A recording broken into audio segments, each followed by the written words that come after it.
So the first fight of this weekend coming up for this UFC Fight Night is Joaquin Buckley versus Antonio Arroyo, both coming in the middleweight division. Buckley coming at 12-4, while Arroyo is coming at 9-4, coming off a 2-fight skid. We have Buckley at 5'10", Arroyo with a significant height advantage of 6'3", 2.5 inch reach advantage for Buckley over Arroyo. Zach, what are your initial thoughts coming into this fight?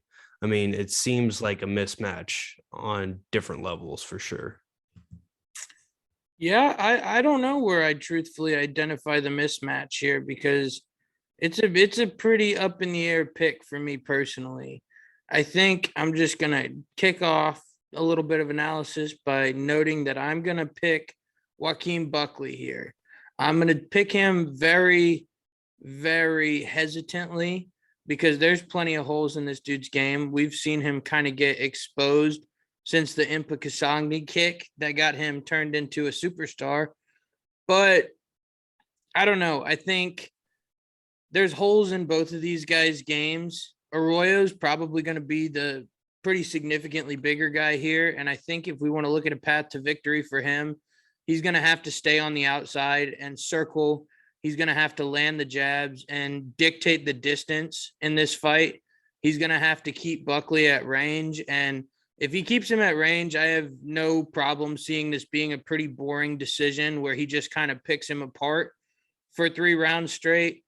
But personally, I think Buckley is going to look a little bit more comfortable on the feet, kind of similar to how he did against Kevin Holland before he got dropped. And I just have a feeling that somewhere probably pretty early on in this fight, he's going to find a way inside. And if one of those big overhand punches lands, we know Buckley has power. That's not up for discussion really at this point anymore. The dude's a tank. He's a muscle hamster. And I think we see him get another knockout here this weekend. I think I agree with you on that. Well, one thing that I saw going back and watching the tape was Buckley, even though it looks like he gasses out, he still has plenty of energy going into the second and third rounds of the fight. Now, on the other hand, Arroyo, he gasses out of the first round every single time he's fought, which is just so detrimental to any fighter, I think, especially when there's a big disadvantage and like gap in between cardio skills, right? So if you have 2 guys that aren't good at cardio, then it's not going to be that big of a deal, right? But when you have Buckley, who I wouldn't say it's super significant, but it's significant enough to warrant, me choosing him, among other things. I think that, also Arroyo keeps his hands down low at his hips like he's fucking Sean O'Malley or something, and he doesn't move that well, especially into the second and third rounds when he's slower and can't explode and dodge punches necessarily as well. So that worries me too, especially with Buckley's knockout power at any point in the fight. So I'm going to take Buckley here. I mean, I think that also Buckley, if it doesn't go his way at the beginning, I think that he also has the option to take him down because it didn't look like Arroyo could defend a takedown to save his fucking life in his last 2 fights against Duran Win and Muniz. So, I mean, I think if Joaquin Buckley loses this is on his own accord. Like, he just didn't execute his game plan as well as he needed to in any facet, because I think there are plenty of holes in Arroyo's game. Not to say that he's a bad fighter, but I just don't think he's as skilled.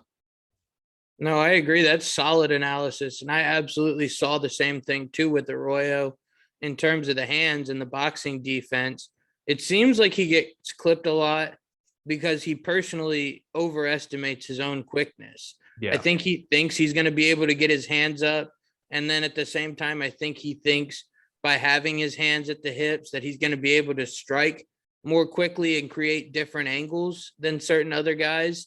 But I just don't see the results on film. So I think this is in Joaquin Buckley's court right now. And I think it's really concerning for the trajectory of his career if he does somehow find a way to lose. He's still a young guy. We're not going to discount the potential here, but if he goes on a string of losses in the fashion that he has, it's almost arguable that he wouldn't be UFC material with a loss here. And my final point is, if you're going to look at the flip side, if you're going to look at Arroyo's packed victory, Buckley's a southpaw, I believe, and Arroyo's a conventional, right? Yeah. So he lost his last fight to Alessio Di Chirico, who is also conventional, who hit him with a high, head kick, right?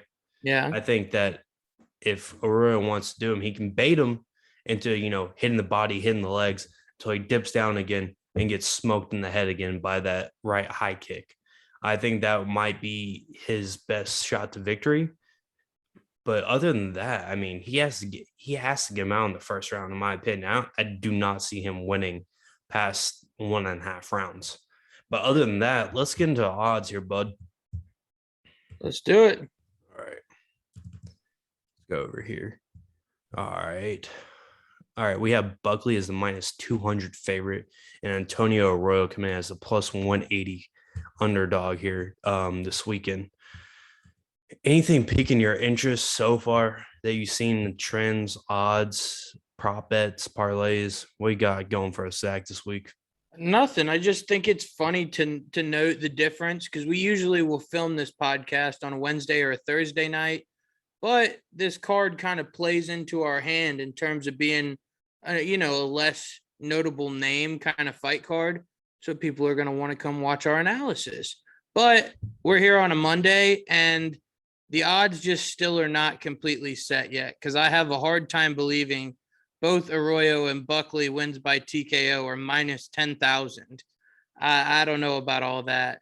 Maybe it's supposed to be a plus 10,000, which definitely not. Yeah, I was about to say that doesn't make any sense either. You stay away with that as far as you can go. You know what I'm saying? No, 100%. Don't touch that with a fucking 100-foot pole. I agree. Buckley wins inside the distance though at minus 120. That sounds like a legitimate odd to me, and it sounds like it's gonna hit, especially when you look at the money line being minus 200. It's not bad.